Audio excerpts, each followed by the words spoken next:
Hamas کی اور اسرائیل کی اس وقت جو جنگ چھڑی ہے جی جی اس نے پوری دنیا کے انسانوں کی پریشانیوں میں اضافہ کر دیا ہے. ہاں جی صحیح. اس وقت میں سمجھتا ہوں کہ جو پوری دنیا کے جو ممالک ہیں نا جی ان کی توجہ اس طرف ہے. جی چونکہ یہ تو کسی کو علم ہی نہیں تھا کہ حماس جو ہے وہ اس طرح اتنے جو طاقتور بنے ہوئے تھے اور جنہوں نے یہ ہر دل میں یہ بٹھا دیا تھا کہ ہم طاقتور ترین لوگ ہیں. حماس نے جس طرح ان پہ حملہ کر دیا ہے ہاں جی او ہو عزیزی بالکل ٹھیک کہہ رہے ہو. یہ اچانک حملے کے اوپر تو نہ صرف اسرائیل بلکہ اس کے علاوہ پوری دنیا جیسے تم بتا رہے ہو کہ وہ حیران ہے کہ یہ کیسے کر ممکن ہوا. یعنی کہ اب تک جو حماس نے دعویٰ کیا ہے ان کے مطابق انہوں نے 5000 سے زائد راکٹ داغے ہیں اسرائیل کے اوپر. حیران کن جی حیران کن. اصل میں بات پتہ ہے کیا ہے جی جب نہتا آدمی کسی اسلحے سے لیس آدمی کو رد عمل دیتا ہے نا تو پھر اس کے ذہن سے موت زندگی کے لفظ ڈیلیٹ ہو چکے اسے پھر کوئی پرواہ نہیں ہوتی. بالکل یہ حماس اس وقت اسی پوزیشن میں کھڑا تھا جو ان کے ساتھ ہو رہی ہے اور کئی سالوں سے ہو رہی ہے. کیا کریں یار وہ اب ان کے ذہنوں سے زندگی موت ویسے ہی ڈیلیٹ ہو چکی ہے. بالکل. اچھا یہ کتنی مزاحیہ بات ہے مضحکہ خیز جسے کہتے ہیں جی ہاں جی کہ وہ لوگ جو ہیں وہ تیاری کر رہے تھے جی اور انہوں نے ایک جعلی گاؤں وہاں پہ بنا کے بستی بنا کے اس پہ کس طرح حملہ کرنا ہے وہ اسرائیلی بستی بنا کے ایک تو اس پہ وہ اپنی ریہرسل کرتے رہے ہیں. اور مضحکہ خیز اس میں یہ ہے کہ اسرائیلی وہ دیکھ کے تو اس کا مذاق اڑا رہے تھے ہنس رہے تھے اس کو. ہائے ہائے ہائے ہائے. پھر 3 طریقوں سے انہوں نے حملہ کیا ہے.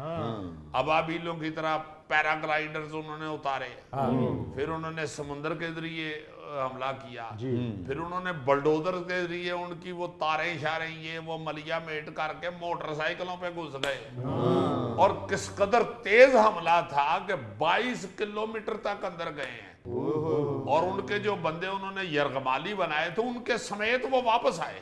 اچھا عزیزی اس حملے کو بالکل پرل ہاربر پر جو حملہ کیا گیا تھا جاپان کی طرف سے 1941 میں اس حملے کو بھی پرل ہاربر طرز کا حملہ قرار دیا جا رہا ہے کہ اچانک سے حماس نے حملہ کیا بالکل کسی کو پتہ بھی نہیں چلا. جو اسرائیلی ڈیفنس فورسز تھیں وہ بھی بے خبر رہی اس حملے سے. میں کہتا ہوں جی کہ سارے اس بات پہ حیران ہیں بلکہ خود اسرائیلی حیران ہے کہ ہویا کی ہے. جی جی اب اس ساری صورتحال میں پوری دنیا 3 بلاکوں میں بٹ چکی ہے.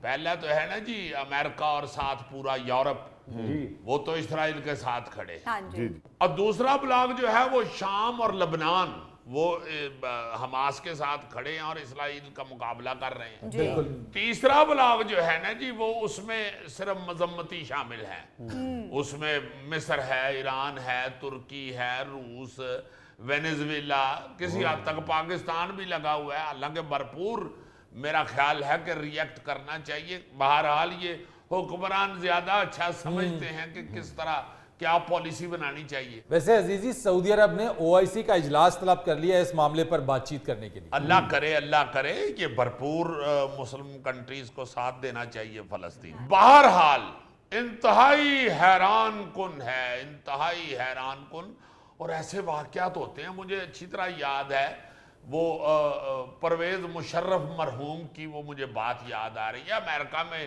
وہ کہیں کسی جگہ پہ تھے نا جی تو وہ پریس ٹاک تھی یا کیا تھا اس میں انہوں نے کسی نے ان کو طنز کی نا کہ آپ کے تو ایبٹ آباد میں کاکول اکیڈمی کے پاس سے اپنا اسامہ بن لادن جو ہے وہ رہائش پذیر تھا اور آپ کو پتہ ہی نہیں. تو انہوں نے پھر کمال جواب دیا تھا. انہوں نے کہا کہ آپ کی جو CIA ہے وہ دنیا کی طاقتور ترین ایجنسی ہے تو تواڈے بھی ٹوئن ٹاور چ 2 جہاز آوجے ہن تانوں بھی پتہ نہیں لگا. تو یہ ہو سکتا ہے کوتاہی کسی سے بھی ہو سکتی ہے. اور یہ جو اسرائیل کی ایک وہ کیا کہتے ہیں پوترا آسان بنا ہوا تھا. پوترا سنڈا نہیں ہوتا گاؤں میں وہ باقاعدہ وہ بنا ہوا تھا. وہ کسی کی سن ہی نہیں تھا رہا کسی کو کوئی بادر ہی نہیں تھا کر رہا. چیخ رہے تھے سارے لوگ یار فلسطینی بیچارے مظلوم لوگ ہیں ان کو کٹی جا رہے ہو قبضہ بھی کیا ہوا ان کے ساری زمین. عزیزی ہم نے ساری زندگی دیکھا کہ فلسطین کو روز ہی مارتے ہیں وہ اسرائیل والے. یہ فرسٹ ٹائم دیکھا کہ اسرائیل کو بھی مار پڑ رہی ہے. ہاں نہیں میں مار کیا ان کو، ان کے ساتھ امریکہ جڑ گیا ہے، یورپ سارا جڑ گیا ہے. میرا مطلب ہے پھر بھی میں نے عرض کیا نا جی کہ جتنی دیر سے ان پہ ظلم ہو رہا تھا فلسطینیوں پہ، ان کے دماغوں سے اب زندگی موت ویسے ہی ڈیلیٹ ہو چکی. بہرحال عزیزی، اسرائیل کا جو ہوا بنا ہوا تھا نا، حماس نے وہ بریک کر دیا. ہاں اس سے ہمیں یہ بھی سبق ملتا ہے اب پوری دنیا کو کہ اب آپ اسلحے کے طاقت سے کسی کے اوپر ظلم و ستم نہ کریں. کوئی کچھ بھی کر سکتا ہے یار. اب تو ٹیکنالوجی اتنی جدید ہو چکی ہے. اب تو جو مسکین سے مسکین ملک ہے وہ بھی ظاہر ہے انفارمیشن تو اس کے پاس پوری دنیا کی ہے نہیں. تو آپ کسی کو بھی کمزور نہ سمجھیں. اور میں سمجھتا ہوں کہ نہ بھی جدید ہو اگر ٹیکنالوجی تو ویسے بھی کسی انسان کو کمزور نہیں سمجھنا چاہیے. انسانیت کا تو کم از کم پوری دنیا میں خیال ہونا چاہیے نا. کئی ملک تو ایسے ہیں یا کئی قومیں ایسی ہیں جو انسانیت ہی بھول چکے ہیں. تو ابھی بھی اسرائیل یہی کام کر رہا ہے، نہتے لوگوں کے اوپر بمباری کر رہا ہے، یعنی جنگی لڑاکا طیاروں سے بم گرائے جا رہے ہیں. اور تو اور اس سارے معاملے کے بعد ان کی بجلی بند کر دی، محاصرہ کر دیا، پانی بند ہو گیا ان کا، یعنی اسپتالوں میں لائٹ نہیں ہے، چند گھنٹے کے جنریٹر کا فیول باقی رہ گیا، وہ بھی ختم ہو جائے گا تو وہاں کیسے علاج معالجہ ہوگا؟ بڑا ظلم ہو رہا ہے انسانیت پہ، بڑا ظلم ہو رہا ہے. اور یہ تا قیامت یاد رہنے والی چیزیں. آپ دیکھو نا یہ مودی نے جو گجرات میں مسلمانوں کا قتل عام کیا تھا، سینکڑوں شہید کر دیے تھے مسلمان. وہ جو مرضی کر لے مودی، جتنا مرضی وہ انڈیا کو سنوار لے، جو مرضی کر لے، وہ ٹیگ اس کے ماتھے سے نہیں اتر سکتا. وہ لگ گیا ہوا ہے، وہ نہیں ہٹ سکتا.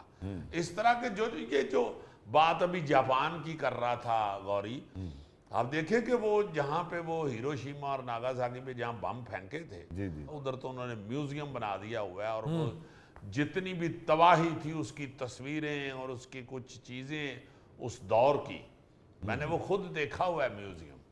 میں حیران ہو گیا تھا. وہ چونکہ کو 8:02-3 کا وقت تھا، صبح بچے اسکول جا رہے تھے اور وہ ایٹم بم مار دیا انہوں نے.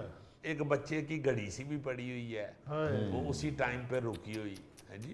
پھر بیگ بچوں کے، اس طرح کی چیزیں. زمین کا اتنا سا ٹکڑا وہ جو یہ کھنگر اٹ کی طرح جل گئی ہوئی ہے، پتھر بن گئی ہوئی ہے، وہ انہوں نے ادھر رکھی ہوئی ہے. تو وہ ساری چیزیں جو ہیں وہ تو چلتی رہنی ہے. نہ محبت کی ہوئی بھولتی ہے، نہ ظلم ہوا کوئی بھولتا ہے. وہ ساتھ ساتھ رہتے ہیں. تو کیوں نہ اچھے الفاظ سے یاد کریں لوگ. ویتنام سے بھی تو مار کھائی تھی امریکہ نے عزیزی، دیکھیں نا. ہاں جی میں کہتا ہوں کہ جہاں پہ بھی ظلم ہوا ہے نا جی، وہ تا قیامت بھولے گا نہیں. آپ دیکھیں نا کب کا یزید آج تک ڈسکس ہو رہا ہے اور کتنے برے لفظوں سے ہو رہا ہے. کب کا فرعون ہے اور آج تک ڈسکس ہو رہا ہے. یہ تو چیزیں کبھی بھی بھولی نہیں جا سکتی. اور عزیزی جنگ مسئلے کا کوئی حل نہیں ہے. ویسے حل نہیں ہے. اگر آپ نے جنگ سے مسئلہ حل کرنا ہے تو وہ زندگی کیا بلکہ تاریخ بتاتی ہے کہ جنگ سے کبھی نہ کوئی مسئلہ حل ہوا ہے نہ کبھی ہوگا. ہمیشہ مسئلہ ڈائیلاگ سے، بات چیت سے ہوگا. جنگ صرف اور صرف انسانی جان کا ضیاع ہے. ہاں جی یہ تو اس وقت کی بات ہے نا جی جب اسلحہ اتنا شدت والا جدید تھا ہی نہیں. اب تو اسلحہ اتنا جدید ہو گیا ہوا ہے کہ جنگ جو ہے وہ صرف تباہی ہے. اس سے کوئی رزلٹ نہیں نکل سکتا، صرف تباہی سامنے آ سکتی. بالکل. اس لیے میرا خیال ہے کہ بڑا ظلم ہو رہا ہے انسانیت پہ، بڑا ظلم ہو رہا ہے. یہ جو بڑی بڑی طاقتور ہیں ممالک، امریکہ، روس، چائنا، یہ ان لوگوں کو چاہیے کہ اب خدا کے واسطے مل کے بیٹھیں اور انسان کی بہتری کے لیے لاہا عمل. بچے مر رہے ہیں ادھر. ہاں اس طرح نہ کریں، اس طرح نہ کریں. خون خرابہ ہونے سے کچھ بھی نہیں ہوگا. نہ ہی حماس نے ختم ہونا ہے انشاءاللہ. وہ کسی وقت بھی اگر ان پہ اسی طرح یہ ظلم کرتے رہیں گے تو وہ کسی وقت بھی پھر واپس بیک حملہ کریں گے. کسی بھی جگہ پہ آپ دیکھ لیں کہ کبھی بھی ایسا نہیں ہوا کہ کسی پہ ظلم ہوا ہو تو وہ بھی آگے سے چپ کر کے بیٹھا رہا ہو. اس نے کسی نہ کسی طریقے سے اپنا غصہ نکالنا ہے. تو کیوں نہ محبتیں بانٹی جائیں اور محبت سے بات کی جائے. وہ بھی تو ایسی سوری کہ ظلم بڑھتا تو پھر مٹ جاتا ہے. ہاں ظلم پھر ظلم ہے، بڑھتا ہے تو مٹ جاتا ہے. تو محبتوں سے کیے ہوئے فیصلے جو ہیں وہ انسان کے لیے بھی فائدہ مند ہے اور اس وقت دنیا کے لیے بھی اور فائدہ نیرتے فلسطینیوں نے بھی عزیزی بڑی قربانی دی. بے تحاشا خون بہایا ان کا. آپ دیکھیں نا, میں تو یہ عرض کر رہا ہوں کہ اتنے ظلم ان پہ ہوئے ہیں کہ اب ان کے لیے زندگی یا موت کوئی معنی نہیں رکھتی. ناظرین, یہ تھا آج کا حسب حال. جانے سے پہلے ایک خوبصورت بات.